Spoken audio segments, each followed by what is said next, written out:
Ons reis vandag verder met die tema doen goed met andering.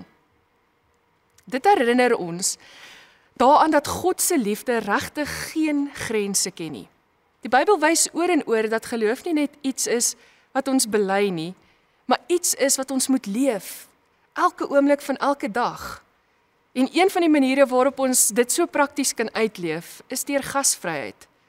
Deur oop te wees vir mense wat anders is, wat nuut is, of eenvoudig net iemand wat nodig het om te hoor dat ek en jy sê, jy is welkom hier, jy is welkom in ons midde.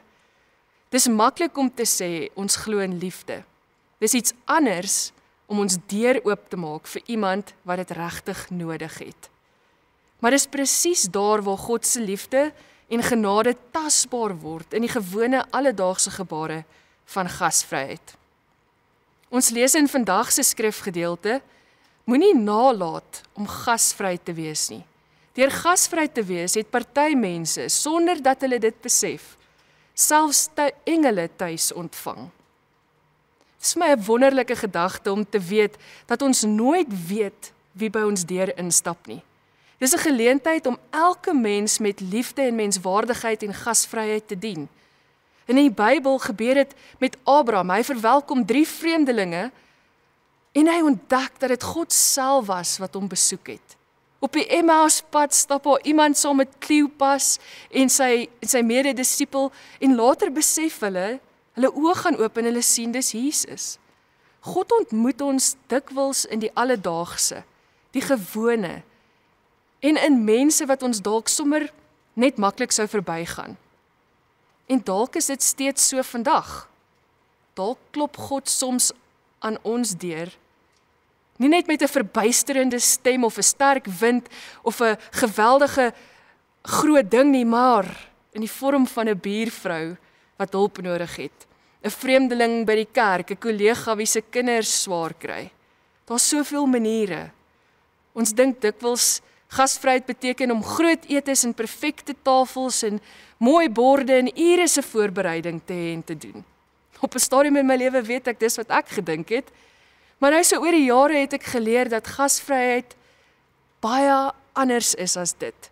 Dis om mense te verwelkom in jou spasie, waar jy jouself ook al bevind. Bybelse gasvryheid gaan nie oor die prestasie nie, dit gaan oor teenwoordigheid. Dit gaan oor 'n oop hart en hoe jy mense ontvang. 'n Eenvoudige koppie koffie saam met iemand kan heilig wees wanneer dit met liefde gedeel word. 'n Gesprek met iemand wat alleen voel, kan iets van die beloning vir daardie persoon oopmaak. 'n Vriendelike woord, 'n bietjie tyd wat jy gee, sê vir iemand, jy's gesien, jy's welkom en jy's nie alleen nie. Ek is hier saam met jou. Jesus het self dikwels hierdie soort gasvryheid beleef. Martha het hom in haar huis ontvang.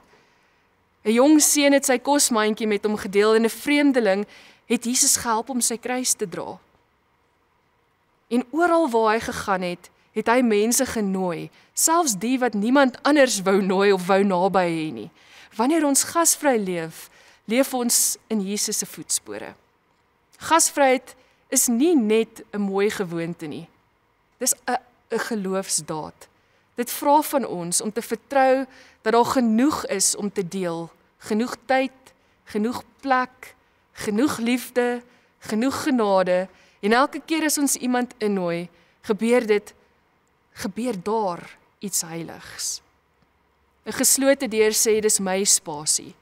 'n Oop deur sê, dis God se spasie en jy's welkom daarin.